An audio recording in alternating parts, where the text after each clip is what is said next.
Assalamualaikum warahmatullahi wabarakatuh. Alhamdulillahirabbil alamin. Wassalatu wassalamu ala asyrafil mursalin nabiyina wa maulana Muhammadin wa ala alihi wa sahbihi ajma'in.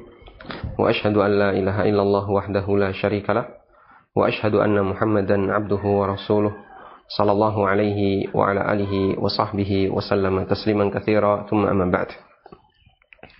Alhamdulillah, kembali kita melanjutkan pelajaran dengan membaca buku pengantar kaidah fikih kubrah dan penerapannya dalam masalah muamalah. Dan insyaallah di kesempatan kali ini kita akan membaca maqasid asy-syariah bagian yang kedua, yaitu menjaga jiwa. Di halaman 34 bagi Anda yang punya buku, silakan dibuka mulai halaman 34. Kedua, di antara maqasid syariah atau bentuk maqasid syariah yang kedua adalah menjaga jiwa. Di antara penekanan yang diberikan oleh syariat untuk menjaga jiwa adalah dengan melakukan beberapa hal. Dan di sini saya menyebutkan ada 4. Yang pertama adalah melestarikan jiwa dalam bentuk disyariatkan menikah untuk memperbanyak keturunan.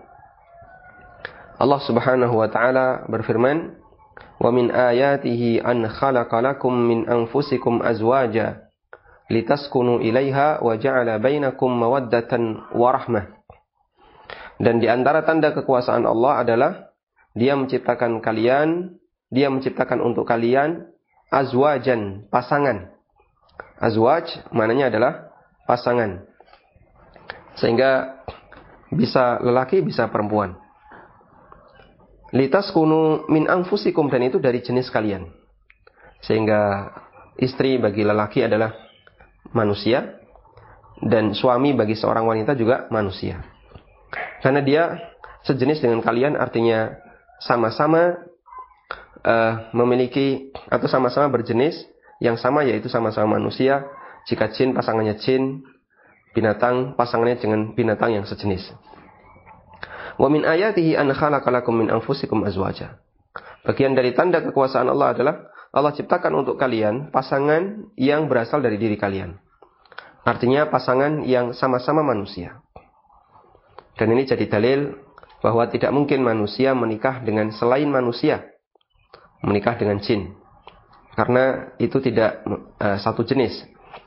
Dan ketika tidak satu jenis, tidak mungkin bisa menghasilkan keturunan. Litaskunu ilaiha, agar kalian menjadi tenang bersamanya. Sehingga suami, seorang lelaki, menjadi tenang ketika dia sudah memiliki istri. Demikian pula sebaliknya, seorang wanita menjadi tenang ketika dia sudah memiliki suami. Wa ja'ala bainakum mawaddatan wa rahmah, dan Allah jadikan di antara kalian rasa tentram dan rahmat, rasa kasih sayang dan rahmat. Sebagian ada yang menafsirkan yang dimaksud dengan mawaddah adalah hubungan badan. Sedangkan rahmat maknanya adalah lahirnya seorang anak. Sehingga di sini Allah Subhanahu wa taala menyebutkan tujuan pernikahan, yaitu litaskunu ilaiha, dan yang kedua hasil ketika orang menikah. Yang pertama adalah dia bisa melakukan hubungan badan, yaitu kebutuhan semua makhluk yang bergerak. Dan yang kedua, dia bisa mendapatkan anak sehingga kehidupan manusia menjadi lestari. Kemudian, di antara penekanan syariat yang kedua dalam rangka untuk menjaga jiwa adalah mewajibkan manusia untuk mempertahankan kehidupannya.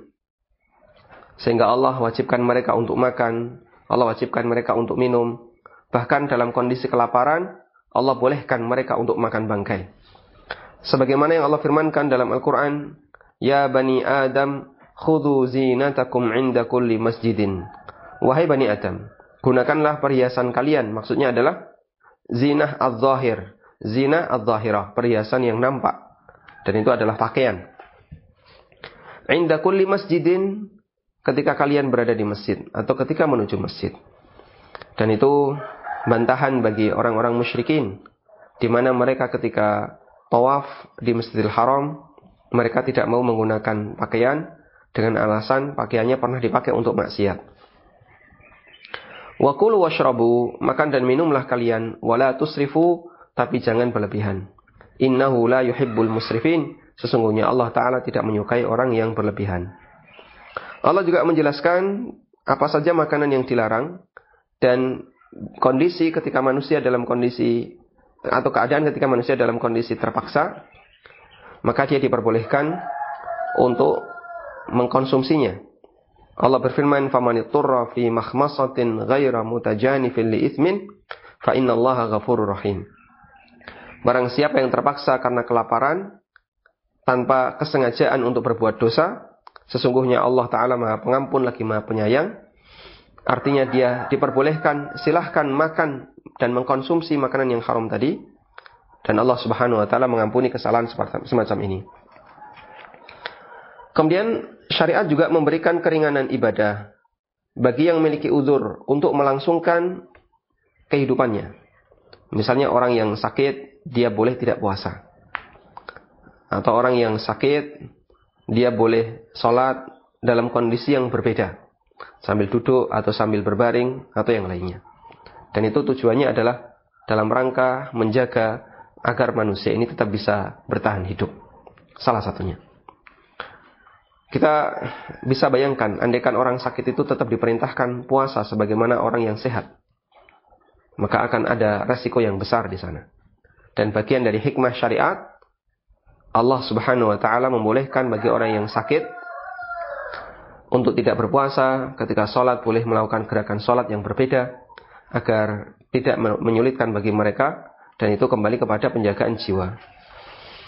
Termasuk ketika dalam kondisi pandemi, seseorang diperbolehkan untuk tidak melaksanakan ibadah yang mengundang kerumunan, seperti sholat Jumat, atau sholat Id, atau jamaah pada umumnya, dalam rangka untuk menjaga jiwa manusia. Termasuk diantaranya adalah larangan keras untuk bunuh diri. Sebenarnya ini bisa Anda kasih nomor ya. Nomor yang keempat, larangan keras untuk bunuh diri. Allah Subhanahu wa Ta'ala berfirman, "Wala tulqu biaidikum ila tahluka." Janganlah kalian menjerumuskan diri kalian dalam kebinasaan. Di ayat yang lain Allah Subhanahu wa Ta'ala berfirman, "Wala taqtulu anfusakum, innallaha kana bikum rahima." Janganlah kalian membunuh diri kalian, sesungguhnya Allah Ta'ala itu zat yang maha kasih sayang kepada kalian. Dan di antara bentuk larangan keras untuk bunuh diri adalah adanya ancaman yang keras bagi orang yang melakukan bunuh diri. Seperti yang disebutkan dalam hadis riwayat Bukhari Muslim, Nabi SAW bersabda, "Man taradda min jabalin faqatala nafsahu fahuwa fi nari jahannam yataradda fihi khalidan mukhalladan fiha abada." Siapa yang menjatuhkan dirinya dari gunung hingga dia mati, maka besok di neraka Jahannam dia pun menjatuhkan dirinya berkali-kali seperti itu, kekal di dalamnya. Wa man tahassa summan faqatala nafsahu. Siapa yang menelan racun untuk bunuh diri, fasummuhu fi yadihi yatahassahu fi nari Jahannam, maka besok Allah kasih dia racun di neraka Jahannam, lalu dia pun menelan racunnya berkali-kali, khalidan mukhalladan fiha abada, kekal di dalamnya. Wa man qatala nafsahu bihadidin. Dan siapa yang membunuh dirinya bihadidatin, dengan menggunakan pisau, fahadidatuhu fi yadihi yaja'u biha fi batnihi fi nari jahannam khalidan mukhalladan fiha abada. Maka besok Allah Subhanahu wa Ta'ala akan berikan pisau di tangannya, lalu dia menusuk-nusuk perutnya berkali-kali ya, di neraka Jahannam. Waliyadzubillah. Maka bunuh diri tidak menyelesaikan masalah, namun dia akan mendatangkan masalah baru yang jauh lebih besar. Dan bunuh diri menunjukkan orang itu tidak sabar dengan takdir Allah Subhanahu wa Ta'ala. Dan kita bisa tahu ketika orang sudah bunuh diri, nggak ada kesempatan untuk bertobat, karena dia sudah mati. Berbeda dengan maksiat yang lain, mungkin masih ada kesempatan untuk bertobat. Sementara ancamannya sangat besar. Orang yang bunuh diri dengan cara tertentu, maka dia akan dihukum dengan melakukan yang sama ketika di akhirat. Sehingga jika selesai kematian, nggak ada urusan, mungkin orang bisa beristirahat. Tapi begitu usai kematian, manusia menghadapi masalah yang lebih besar. Sehingga jangan sampai ketika seorang meninggal dunia, dalam kondisi membawa dosa yang belum dia tobati. Bunuh diri nggak ada kesempatan untuk bertobat. Dan kita berlindung kepada Allah Subhanahu wa taala. Jangan sampai diri kita, keluarga kita, orang-orang yang berada di sekitar kita mengalami situasi seperti ini. Ya. Karena kita tahu berarti orang ini dalam kondisi ketika di dunia hidupnya sengsara, ya. Ketika di akhirat dia mendapatkan azab yang lebih parah. Dan di sini Nabi SAW menyebut dalam hadis khalidan mukhalladan fiha abada. Dia kekal di dalamnya. Apakah berarti dia kafir? Jawabannya dia tidak kafir. Namun hadis ini kita sampaikan apa adanya. Amiruha kama ja'at. Sampaikan apa adanya. Sementara kita meyakini bahwa orang yang bunuh diri selama dia mukmin maka dia tidak sampai keluar dari Islam. Dan karena itu dia berhak untuk mendapatkan surga Allah Subhanahu wa taala. Kemudian yang keempat, syariat juga mewajibkan negara untuk menjaga keamanan di masyarakat. Seperti menjaga agar jangan sampai terjadi tindak kriminal yang merugikan orang lain. Islam menjaga hal ini dengan adanya aturan hukuman had atau qisas bagi pelaku pembunuhan. Dalam Al-Quran Allah menyebut qisas adalah kehidupan. Allah berfirman, walakum fil qisasi hayatu ya ulil albab la'allakum tattaqun. Dalam qisas itu ada kehidupan bagi kalian. Ya ulil albab, wahai orang-orang yang berakal. La'allakum tattaqun, agar kalian bertakwa. Sehingga dengan keberadaan qisas, jiwa manusia itu lebih terjaga. Kenapa? Orang yang membunuh, dia akan mikir 1000 kali. Kalau saya membunuh, saya akan dibunuh. Dengan cara ini, Islam menjaga jiwa manusia. Karena itulah jamaah, qisas bukan termasuk di antara hukuman yang dikategorikan radikal. Dan banyak negara-negara non-muslim yang mereka juga menerapkan hukuman bunuh. Seperti yang kita tahu misalnya, untuk bandar narkoba, pada tingkatan tertentu, di negara tertentu, dia menggunakan penerapan hukum bunuh. Di Singapura misalnya, atau di negara-negara yang lainnya. Termasuk juga untuk tindakan kriminal besar seperti terorisme. Itu juga sampai pada tingkatan hukuman bunuh. Dulu misalnya ada pengeboman di Oklahoma, kemudian pelakunya Timothy McVeigh yang dia dipancung atau dibunuh dengan menggunakan kursi listrik. Sehingga hukuman bunuh itu tidak hanya berlaku di negara Islam, juga berlaku di negara kafir. Artinya kita menyadari, kita memahami bahwa hukuman bunuh bukan termasuk di antara hukuman yang radikal, yang menandakan kalau ini adalah aliran radikal dan seterusnya. Orang kafir sekalipun dia punya hukuman seperti itu.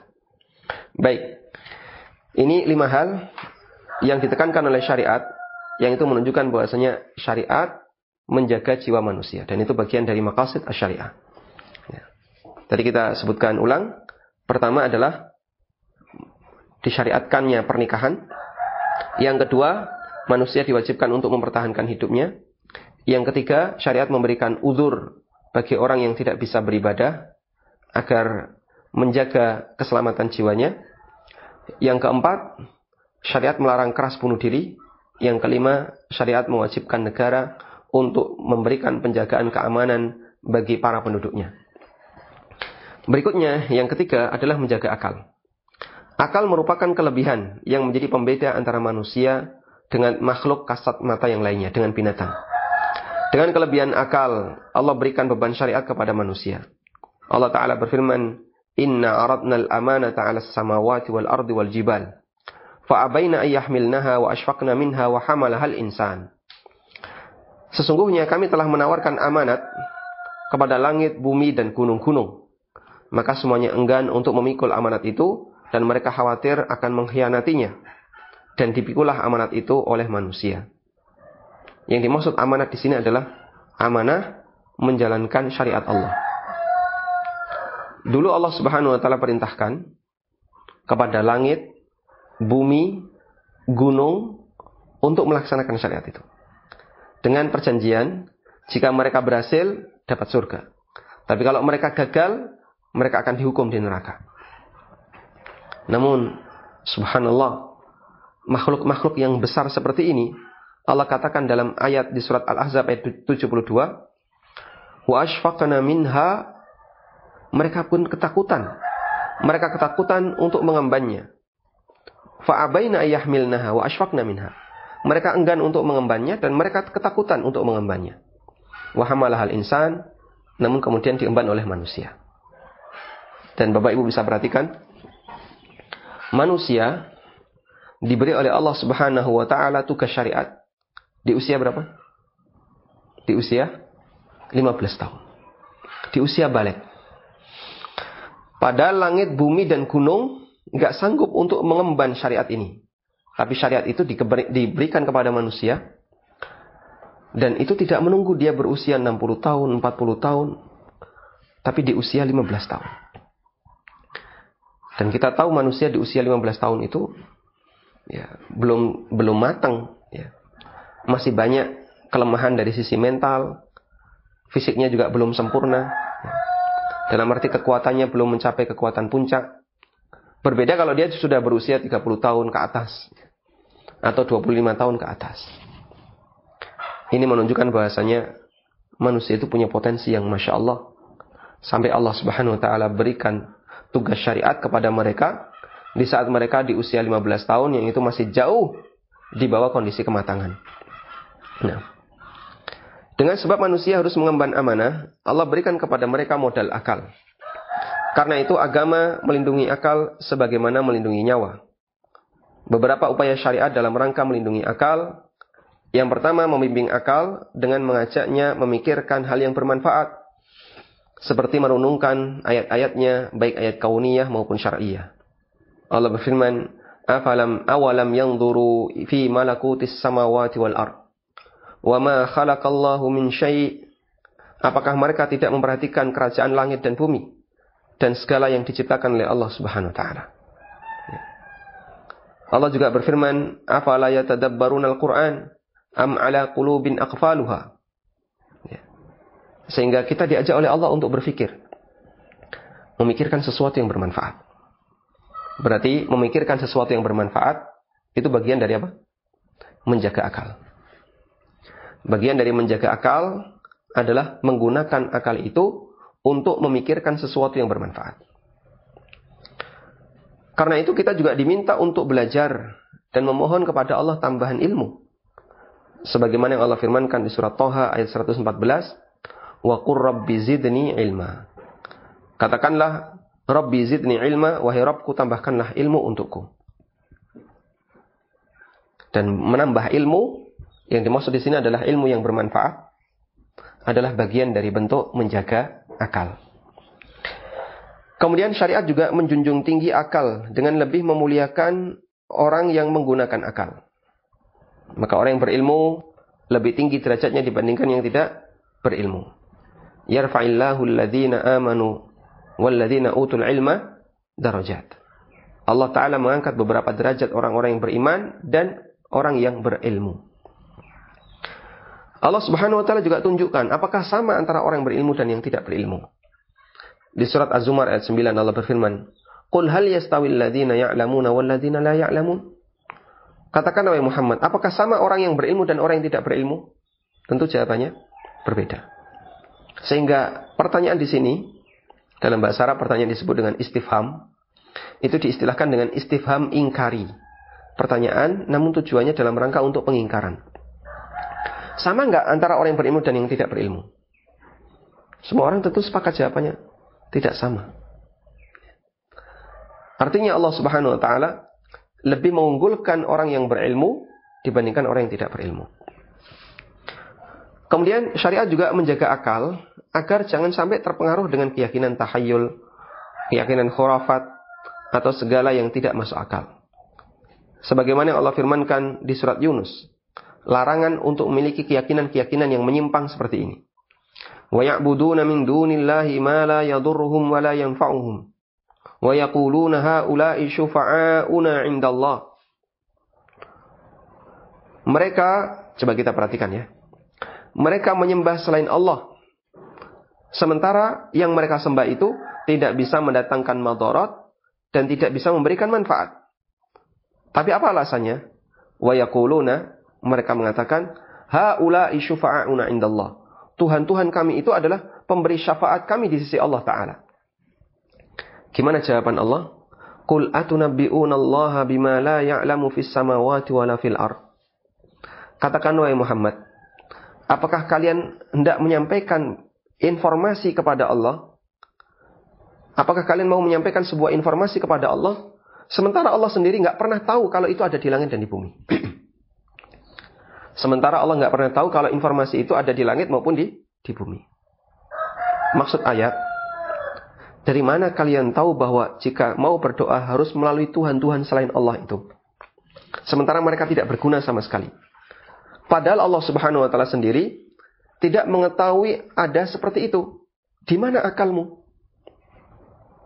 Di mana akalmu? Jadi, dia mau menyampaikan sesuatu yang ada di muka bumi ini. Naik. Dia mau menyampaikan sesuatu yang ada di muka bumi ini. Padahal Allah Subhanahu wa Ta'ala nggak pernah tahu kalau itu ada di muka bumi. Di mana akalmu? Ya. Kita ulang ya. Dari mana kalian tahu bahwa jika mau berdoa harus melalui Tuhan-Tuhan selain Allah Ta'ala? Sementara Allah sendiri tidak mengetahui ada seperti itu. Di mana akalmu? Berarti semua bentuk tahayul, khurafat, penyimpangan-penyimpangan akidah itu bertentangan dengan logika yang sehat. Dan syariat melarang itu tujuannya adalah dalam rangka untuk menjaga logika manusia, untuk menjaga akal manusia. Maka orang yang punya keyakinan bahwa bulan Suro itu adalah bulan pertanda ciloko, ya, pertanda sial, itu berarti akalnya turun derajatnya. Orang yang punya keyakinan bahwa nanti kalau kamu melihat situasi seperti ini, misalnya buka toko, tiba-tiba misalnya ada cecak yang jatuh, wah nanti pertanda sial, itu berarti akalnya turun. Yang suka membaca zodiak, suka meramal masa depan, meramal takdir dengan menggunakan zodiak atau yang lainnya, itu berarti derajat akalnya rendah. Makanya syariat menolak seperti ini karena Allah Subhanahu wa Ta'ala sendiri tidak pernah mengkaitkan antara takdir dengan rasi bintang. Allah tidak pernah mengkaitkan antara takdir dengan penanggalan, dengan hitungan hari, tidak pernah. Lalu gimana kalian bisa membuat seperti itu padahal Allah Subhanahu wa Ta'ala tidak pernah mengetahui ada rumus-rumus seperti itu? Nah, di mana akalmu? Karena itu jamaah, bagian dari menjaga akal adalah menjaga jangan sampai kita memikirkan sesuatu yang bertentangan dengan syariat. Atau memikirkan sesuatu yang itu isinya adalah khayalan, khurafat dan seterusnya. Kemudian yang keempat, menjaga akal jangan sampai dirusak dengan pikiran kosong, angan-angan kosong, dan semua yang bisa mengganggu kualitas akal manusia. Nabi SAW melarang zina hati. Beliau juga melarang panjang angan-angan untuk urusan dunia. Seperti angan-angan mustahil. Di antara yang Allah singgung dalam Al-Quran adalah angan-angan agar wanita bisa menjadi lelaki. Sehingga dia bisa mendapatkan jatah warisan yang lebih banyak atau mendapatkan kelebihan yang lebih banyak sebagaimana lelaki. Enak kayak wong lanang ya. Enak jadi lelaki. Kemana-mana tidak harus didampingi mahram. Terus apa lagi? Dia ketika warisan dapat jatah lebih banyak. Dan beberapa keunggulan yang diberikan oleh Allah Subhanahu wa Ta'ala bagi lelaki. Dan angan-angan seperti itu ada dalam diri sebagian wanita di masa silam. Dan tidak berbeda, mungkin juga ada pada diri wanita di masa sekarang.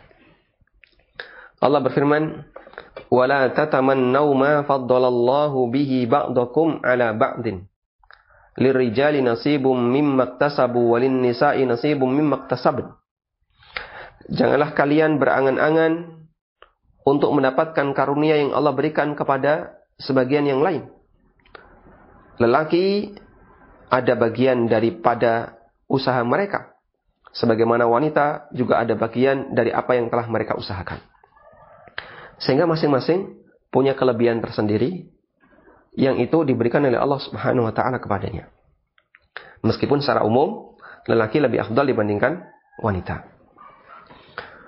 Semisal dengan ini adalah ketika ada orang yang nonton film superhero, kemudian sebagian berangan-angan bisa menjadi seperti mereka. Jadi Superman atau Batman atau Iron Man, ya. Atau jadi Ultraman. Kenapa? Karena terlalu sering nonton film. Baik. Karena itulah dalam Islam Allah melarang orang berlebihan dalam berdoa. Ya. Innallaha la yuhibbul mu'tadin. Allah Ta'ala tidak menyukai orang-orang yang berlebihan dalam berdoa. Coba kita buka ayatnya. Wala ta'tadu. Ya. Al-i'tida'u fid du'a dilarang oleh syariat.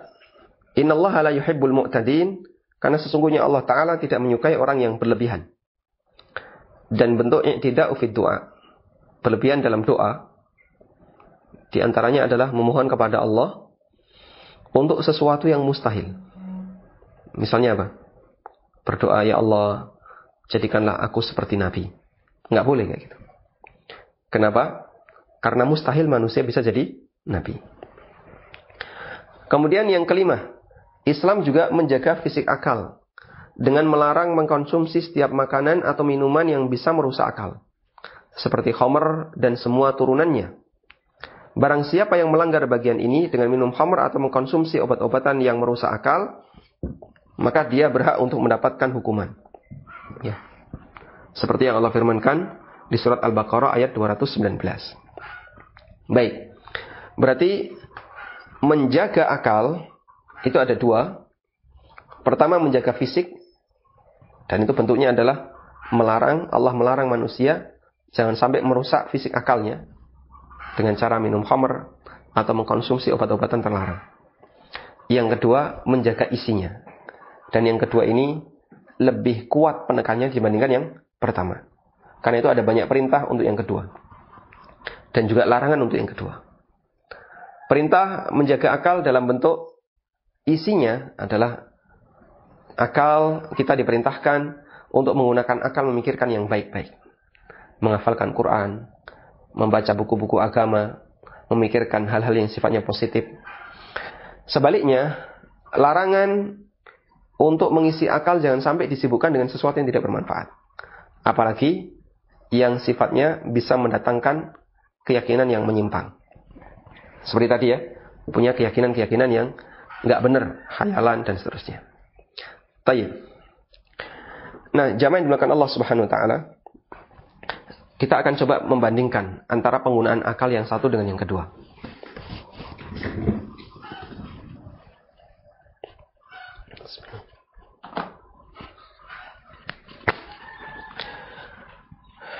Ulama berbeda pendapat tentang di manakah posisi akal.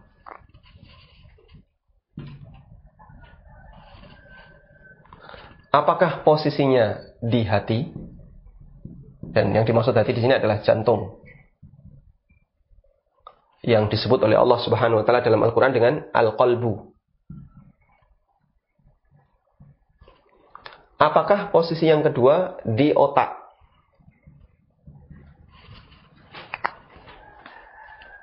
Dalam bahasa Arab, otak namanya mukh. Mukhun. Kita tulis bahasa Arabnya.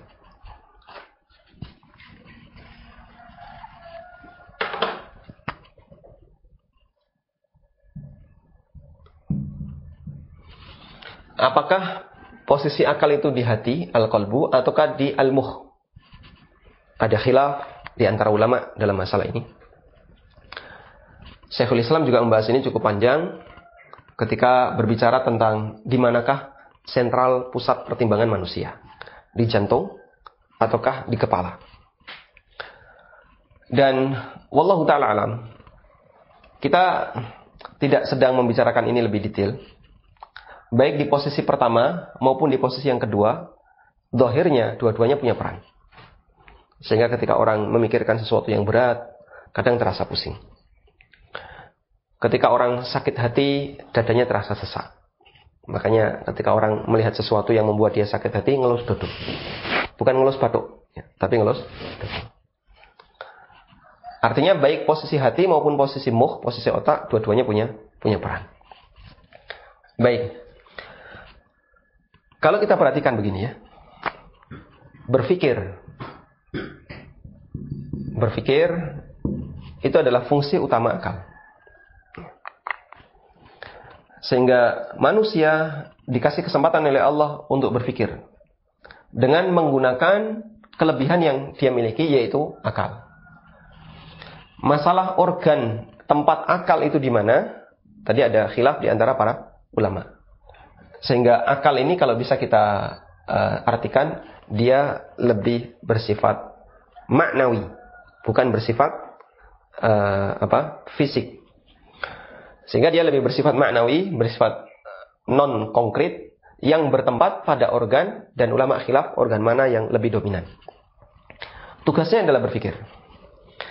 Kalau kita perhatikan, dalam kehidupan manusia, berpikir itu ada dua. Pertama, berpikir yang berkaitan dengan masalah pelajaran. Misalnya, memikirkan ayat-ayat Allah, memikirkan hadis-hadis Nabi SAW, mempelajari Al-Quran maupun hadis Nabi SAW. Ya. Ada yang berpikir yang bentuknya berpikir pelajaran.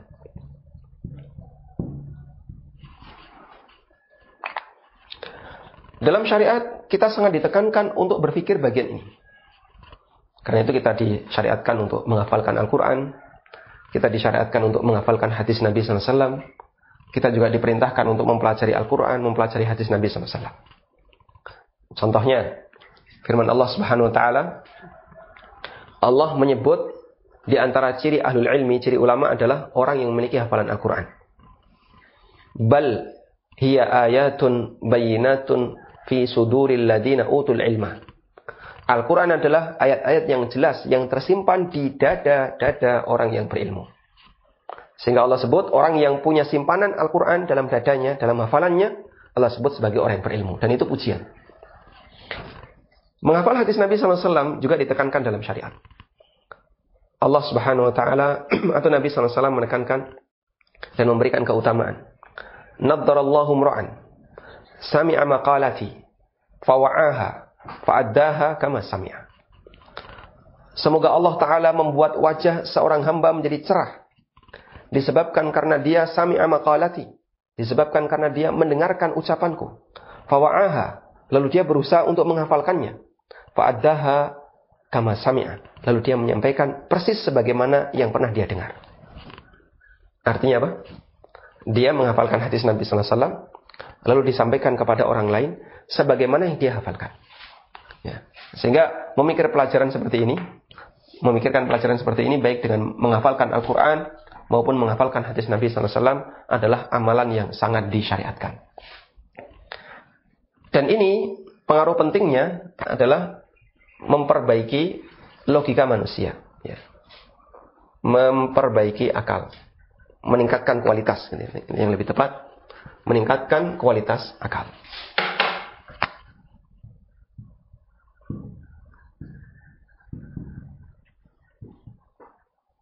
Maka orang yang berusaha menggunakan akalnya untuk memikirkan pelajaran, tingkat kualitas akalnya akan lebih tinggi, meningkatkan kualitas akal.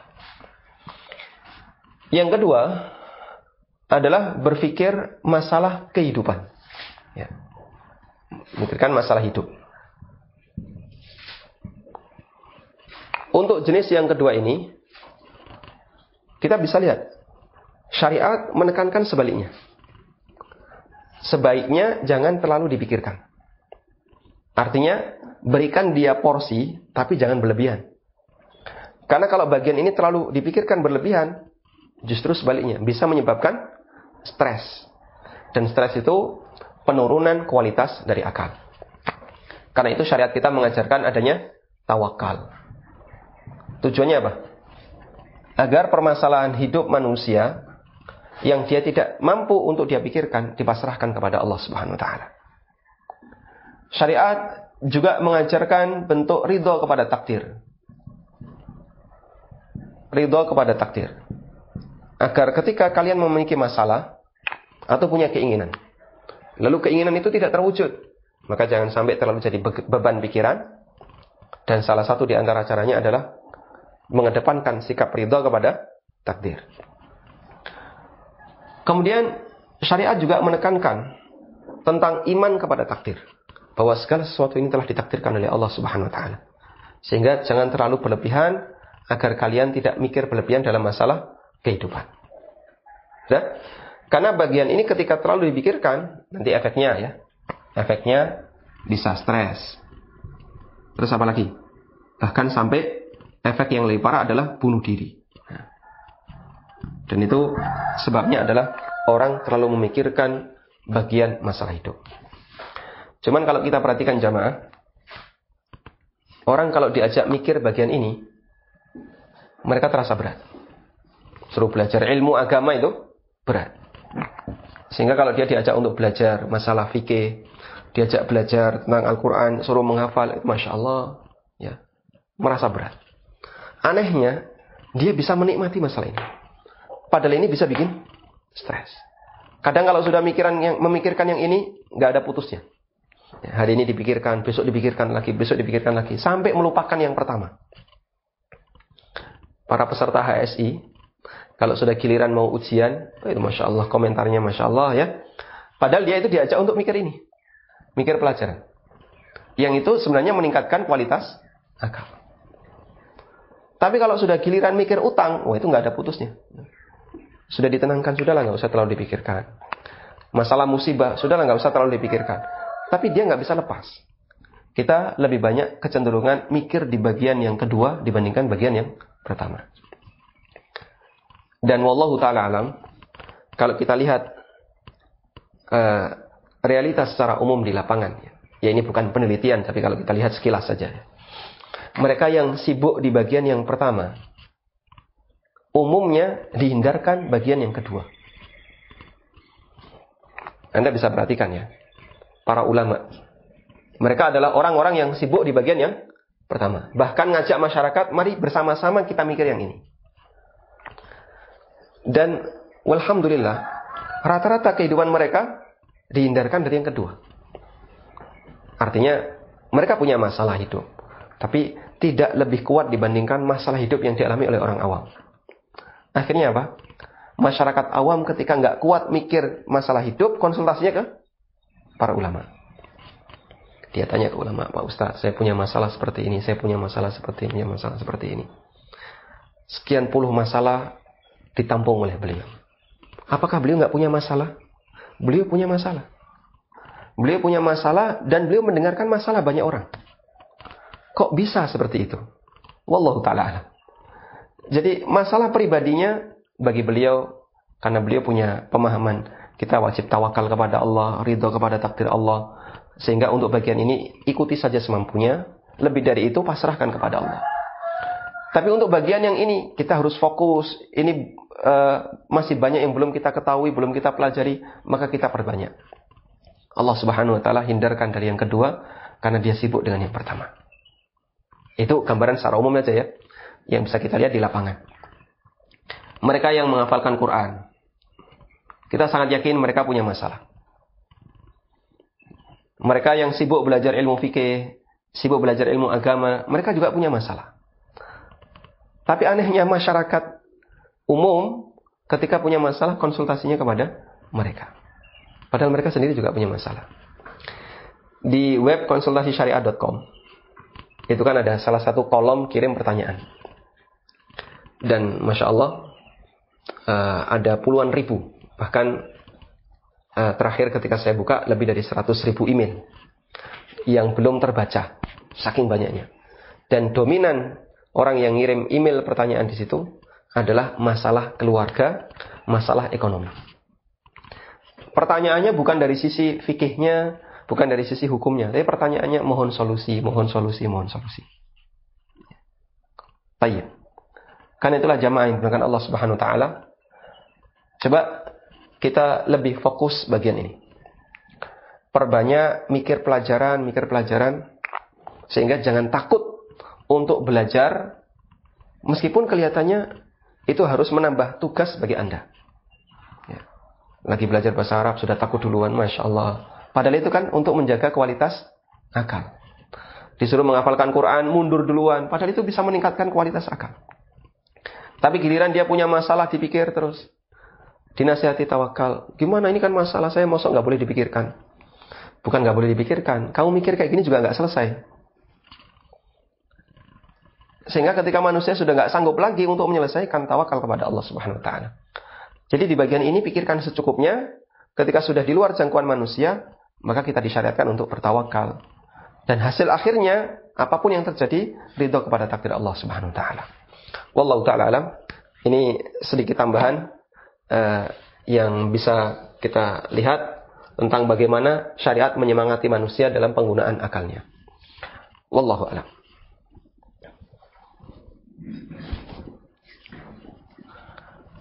Kemudian selanjutnya, di antara yang dijaga oleh akal adalah menjaga keturunan dan kehormatan. Maksudnya adalah menjaga kelestarian manusia di muka bumi ini dengan status sebagai manusia. Allah syariatkan manusia untuk menjaga manusia dengan status sebagai manusia. Dalam arti mereka memiliki nasab yang jelas. Kelestarian yang bernasab itulah yang membedakan antara manusia dengan binatang. Anda kasih garis bawah. Yang membedakan antara manusia dengan binatang adalah kelestarian yang bernasab. Binatang melestarikan diri dengan cara kawin. Tapi mereka nggak punya nasab. Ya, meskipun ada kadang binatang yang tidak ganti-ganti pasangan ya. Seperti burung merpati atau penguin, katanya juga seperti itu ya. Namun kan mereka tetap tidak punya nasab. Berbeda dengan manusia. Kalau manusia, kelestariannya adalah kelestarian yang bernasab. Di antara upaya syariat dalam melindungi akal, mohon maaf di sini ada koreksi, di halaman 41 yang lebih tepat adalah melindungi nasab. Di antara upaya syariat dalam melindungi nasab adalah pertama perintah untuk menikah. Dan Allah jadikan ini sebagai cara yang sesuai fitrah yang suci untuk menyalurkan syahwat. Di surat An-Nisa ayat 23 sampai 24, Allah menjelaskan siapa saja wanita yang haram untuk dinikahi dan yang halal untuk dinikahi, serta bagaimana aturan yang berlaku dalam pernikahan. Lalu di ayat 25 Allah menyebutkan solusi bagi mereka yang tidak mampu menikah karena masalah ekonomi. Kemudian di 3 ayat berikutnya Allah menjelaskan hikmah dari semua itu. Yuridullahu liyubayyina lakum wa yahdiyakum sunanal ladzina min qablikum wa yatuba 'alaikum wallahu 'alimun hakim. Kami ajak Anda untuk melihat ayat ini lebih dekat ya. Surat An-Nisa mulai dari ayat 23, 24, 25 itu berbicara tentang masalah aturan pernikahan secara umum. Siapa saja yang boleh dinikahi, siapa yang nggak boleh dinikahi, dan bagaimana aturan pernikahan. Lalu berikutnya Allah Subhanahu Wa Taala mengakhiri pembahasan itu dengan mengatakan, Yuridullahu liyubayyina lakum. Allah hendak menjelaskan kepada kalian, wa yahdiyakum sunanal ladzina min qablikum, dan memberikan petunjuk kepada kalian tentang jalan orang-orang sebelum kalian. Wa yatuba 'alaikum, dan memberikan taubat bagi kalian. Kenapa ada kalimat wa yatuba 'alaikum dan Allah hendak memberikan taubat bagi kalian? Karena umumnya ketika seorang hamba sebelum menikah, terkadang dia melakukan berbagai macam pelanggaran. Ya. Kalau masyarakat awam, pacaran, ya. Bahkan sampai sentuhan, waliyadzubillah, bahkan sampai terjadi perzinaan. Mereka yang sudah belajar agama, kadang juga nggak lepas dari ini. Sehingga kadang muncul dalam dirinya zina hati, komunikasi yang tidak pada tempatnya dengan lawan jenis, meskipun itu calon suaminya atau calon istrinya. Maka begitu orang ini menikah, dan itu bagian dari bentuk taubatnya, Allah Subhanahu Wa Taala menerima taubatnya. Karena cara taubat adalah dengan apa? Meninggalkan yang haram dan beralih kepada sesuatu yang diperbolehkan. Maka cara taubat dari harta haram adalah tinggalkan harta haram dan ambil harta yang halal. Cara taubat dari hubungan yang haram adalah tinggalkan hubungan yang haram ini dan cari cara yang halal. Wallahu alimun hakim. Allah zat yang maha mengetahui lagi maha bijaksana. Wallahu yuridu ayyatuba alaikum wa yuridu alladhina yattabi'una ash-shahawati an tamilu mailan 'azima. Allah menghendaki untuk menerima taubat kalian. Sementara orang-orang pengikut syahwat, mereka ingin melakukan penyimpangan yang jauh. Ada sebagian orang yang ketakutan nikah, tapi dia berani zina. Takut nikah, berani zina. Ada nggak kayak gitu? Banyak sekali. Takut nikah, berani pacaran. Itu hal yang umum di masyarakat kita. Dia pacaran sudah bertahun-tahun ya. Bahkan sejak mulai SMA. Dan pasangannya nggak ganti-ganti sampai lulus kuliah. Anggaplah misalnya 7 tahun, SMA 3 tahun, kuliah 4 tahun, 7 tahun. Setelah itu nunggu kerja, tambah 2 tahun, 9 tahun. 10 tahun genap pacaran, baru nikah. Sehingga selama ini dia menjalani hubungan yang haram dalam kurun 10 tahun. Dan dia baru menjalani hubungan yang halal sejak dia menikah. Nah, model seperti ini kadang dimotivasi oleh kelompok-kelompok tertentu. Jangan nikah dulu, PDKT dulu, kenalan dulu, pacaran dulu. Nah, Allah Ta'ala menyebut orang seperti ini dalam Al-Quran dengan sebutan alladzina yattabi'una syahwat, orang-orang yang mengumbar syahwat. Mereka menghendaki antamilu mailan azima, mereka menghendaki kalian untuk melakukan penyimpangan yang jauh. Dan setan menakut-nakuti manusia. Ditakut-takuti dengan cara apa? Pihak lelaki ditakut-takuti. Kamu nanti kalau nikah, awas ya, punya beban ngasih nafkah ke keluarga. Aku nyambit gawe ya, durung pasti. Penghasilan nggak jelas. Ya. Pekerjaan belum tetap. Udah berani nikah, nanti dulu tahan. Perasaan kayak gitu ada dalam batin seorang lelaki. Sebaliknya pihak wanita juga takut. Nanti kalau saya sudah nikah, saya nggak dinafkahi, kehidupan saya melarat, ya mending ikut orang tua. Apa-apa terjamin, lebih enak. Ya. Akhirnya yang lelaki takut, yang perempuan takut karena masalah harta. Lalu sementara mereka berani untuk pacaran.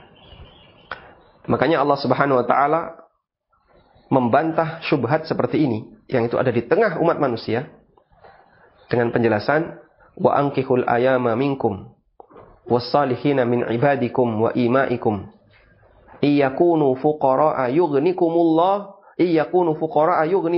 min fadli.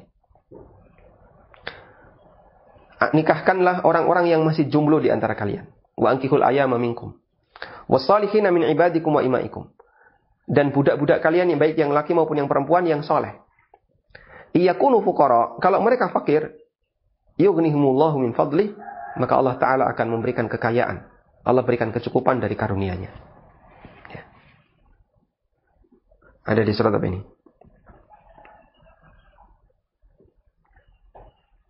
Ada di surat Nur, di surat An-Nur ayat 32.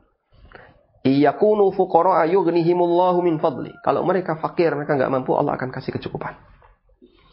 Sehingga kalian jangan takut bagian ini. Seharusnya kalian lebih takut berbuat maksiat dengan melakukan perzinaan, pacaran dan seterusnya. Sementara untuk urusan masalah rizki, Allah Subhanahu wa taala yang jamin. Tapi anehnya manusia lebih takut urusan rizki padahal dia sudah dijamin oleh Allah, sementara dia enggak takut untuk berbuat maksiat. Yuridullahu ay yukhaffifa ankum wa khuliqal insanu dha'ifa. Allah menghendaki untuk memberikan keringanan kepada kalian. Wa khuliqal insanu dha'ifa, dan manusia diciptakan dalam kondisi lemah. Artinya penjelasan tentang syariat menikah dan bagaimana menyalurkan syahwat yang benar adalah petunjuk dari Allah yang sesuai dengan jalan para nabi dan orang soleh di masa silam. Sementara orang yang tidak mau mengikuti jalan ini, hakikatnya dia hanya ingin melampiaskan syahwatnya. Berani zina, tapi tidak berani pacaran. Ya. Dan itu umumnya yang terjadi di masyarakat. Bahkan termasuk juga orang tua. Kadang orang tua ketakutan ketika anaknya menikah. Kowe rabi, ra iso ngeragati bojomu, ojo sik. Yang perempuan juga seperti itu. Nanti kalau kamu nikah, sebentar lagi punya anak, repot. Nanti dulu. Ya. Akhirnya masing-masing ditunda. Tapi mereka sudah kadung jatuh cinta. Terjadilah apa yang terjadi. Allah juga memerintahkan untuk memperbanyak keturunan. Di samping mengajarkan syariat pernikahan, Allah juga syariatkan agar mengupayakan terwujudnya keturunan, yaitu memperbanyak anak. Allah berfirman menjelaskan tentang aturan ketika malam hari di bulan Ramadan. fal'ana bashiruhunna wabtaghu ma kataballahu lakum. Maka sekarang campurilah mereka. Wabtaghu ma kataballahu lakum, dan carilah apa yang Allah tetapkan untukmu. Allah membolehkan kalian untuk melakukan hubungan badan di malam Ramadan, dan makna carilah apa yang telah ditetapkan Allah untukmu adalah carilah anak dari hasil hubungan badan kamu. Artinya apa? Ketika melakukan hubungan badan, niatkan dalam rangka untuk mendapatkan keturunan. Syariat juga melarang keras semua tindakan yang bisa merusak kehormatan. Mengharamkan zina, memberikan hukuman keras bagi pelakunya, karena ini termasuk merusak tata sosial di masyarakat. Syariat mengharamkan menuduh orang lain berbuat zina, karena bisa memicu timbulnya keresahan di tengah masyarakat dan menodai kehormatan masyarakat. Jadi Anda bisa lihat di sini, bagaimana syariat menjaga jangan sampai terjadi kerusakan tatanan sosial masyarakat. Kita coba bantu ya dengan tulisan.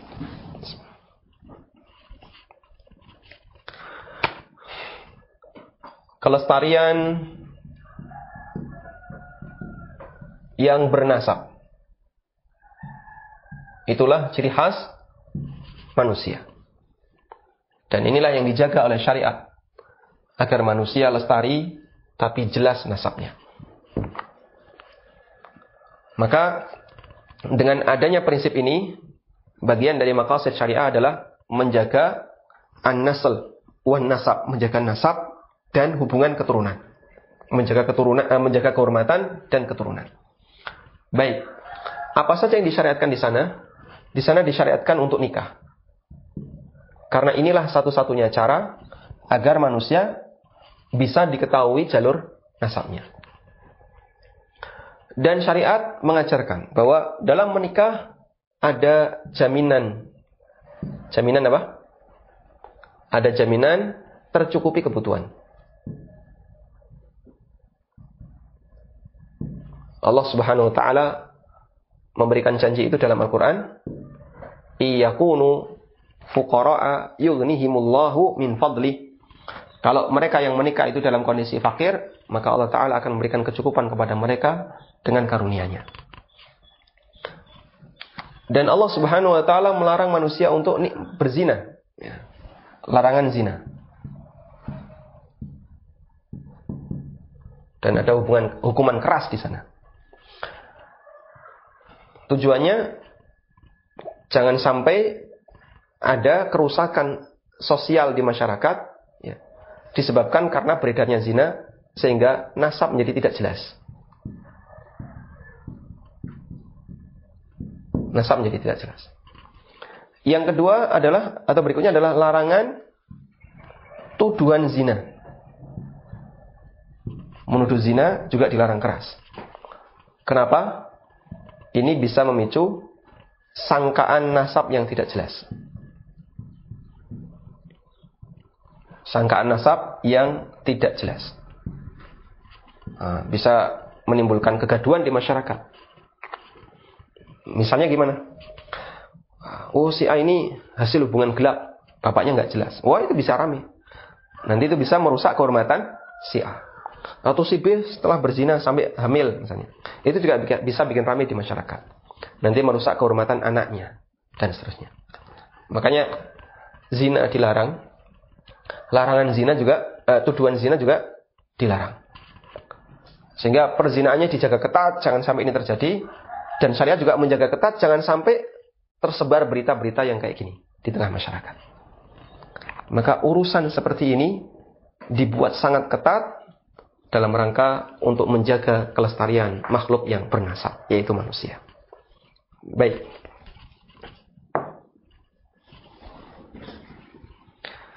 Karena itu syariat menjaga dari banyak sisi agar manusia terjaga kelestariannya. Kemudian syariat juga melarang keras semua tindakan yang bisa merusak kehormatan. Tadi sudah ya. Yang keempat, syariat juga mengajarkan kesadaran terhadap jenis kelamin. Syariat mengatur pergaulan dan interaksi antar lawan jenis. Syariat juga melarang lelaki meniru wanita atau wanita meniru lelaki.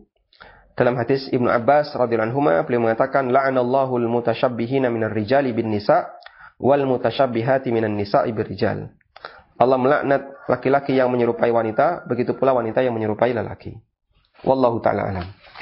Baik, demikian jamaah yang bisa kita sampaikan. Dan kita masih punya satu maqasid syariah yang berkaitan dengan penjagaan harta. InsyaAllah akan kita bahas di pertemuan berikutnya. Wassallallahu ala nabiyyina Muhammadin wa ala alihi wa sahbihi wa sallam. Wa akhiru da'wana alhamdulillahi rabbil alamin.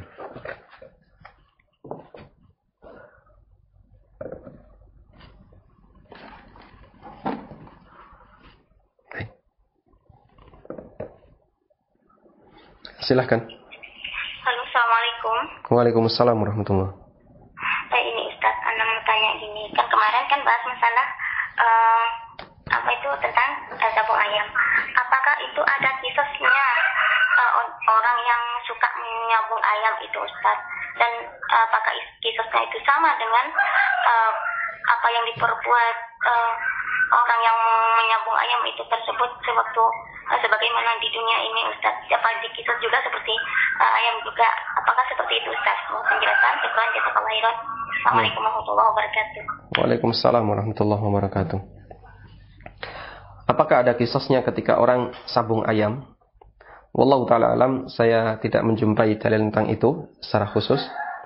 Namun intinya, semua bentuk kezaliman, baik kepada manusia maupun binatang, akan ada hukumannya di akhirat. Sehingga Allah Subhanahu wa ta'ala tidak akan pernah melupakannya. Karena itu, jangan remehkan kezaliman kepada binatang, karena termasuk di antara tindakan yang berbahaya. Nah, tentang bagaimana cara Allah menghukum, wallahu alam, kami tidak mengetahui. Kalau manusia, kita bisa mengetahui bagaimana cara pengadilan yang dilakukan oleh Allah. Si A mendolimi si B, maka nanti kisosnya atau hukumannya adalah dengan cara transfer pahala atau dosa. Sesuai yang Allah Subhanahu wa ta'ala kehendaki. Wallahu a'lam. Silahkan. Halo, Assalamualaikum. Waalaikumsalam warahmatullahi. Ya, Ustaz mau tanya tapi di luar tema, Ustaz. Silakan, Bapak. Ya, mengenai jual beli emas, Ustaz. Jadi ada skema seperti ini, Ustaz. Pemodal atau pemilik emas ini melibatkan ada 4, Ustaz. Jadi yang pertama ada pemodal atau pemilik emas. Terus yang kedua ada wakil dari pemilik emas, karena pemodal ini ada di kota A, Ustaz. Terus wakil ini ada di kota B. Terus yang ketiga ada marketing, Ustaz. Marketing ini berada di kota B. Jadi dia tugasnya ini memasarkan tentang emas yang dijual oleh si pemodal di kota B. Terus yang keempat itu melibatkan pembeli, Ustaz. Nah, jadi karena setelah marketing memasarkan di kota B, nanti kalau misalkan ada pembeli, si marketing akan menyampaikan ke bos dan pemodal, dan nanti yang melakukan transaksi itu wakil dari pemodal, karena pemodal berada di kota A. Nah, bagaimana jika ada pembeli yang berasal dari kota selain A dan B, misalkan di kota C? Apakah boleh marketing ini menjadi wakil dari pembeli yang berada di kota C? Sedangkan marketing kan dia statusnya menjualkan barang dari pemodal. Maksudnya apakah dia boleh menjadi wakil dari pembeli yang berada di kota C? Seperti itu, Ustaz. Baik. Jazakallahu khairan. Baik, semoga pertanyaannya bisa dipahami oleh para pemirsa. Apakah pembeli di kota C bisa membeli barang itu sementara barangnya ada di kota B? Jawabannya sangat mungkin pembeli di kota C membeli barang itu meskipun barangnya ada di kota B. Emasnya ada di kota B. Tapi dengan syarat pembeli di kota C ini harus menunjuk wakil yang ada di kota B, agar nanti bisa dilakukan transaksi emas yadan biyadin, dari tangan ke tangan. Nah, sekarang yang jadi pertanyaan, bisakah wakilnya adalah pihak marketing?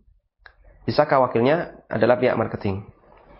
Wallahu ta'ala alam, kemarin telah kita sampaikan bahwa wakil itu tidak boleh berasal dari satu pihak. Kalau para ulama menyebutkan di antara yang tidak bisa jadi wakil adalah orang yang persaksiannya, atau yang saya maksud adalah tidak bisa jadi wakil ketika dia masih satu badan dengan pihak yang kedua. Kita gambarkan kayak gini ya.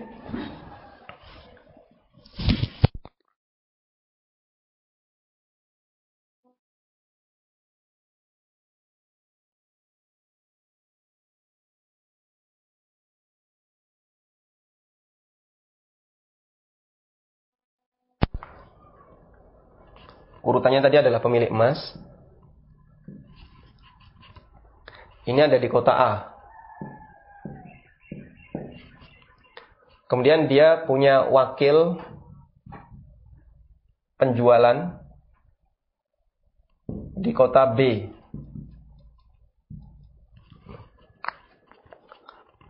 Wakil ini punya marketing, dibantu oleh marketing. Marketing ini berarti apanya wakil, apanya pemilik. Dia juga wakil.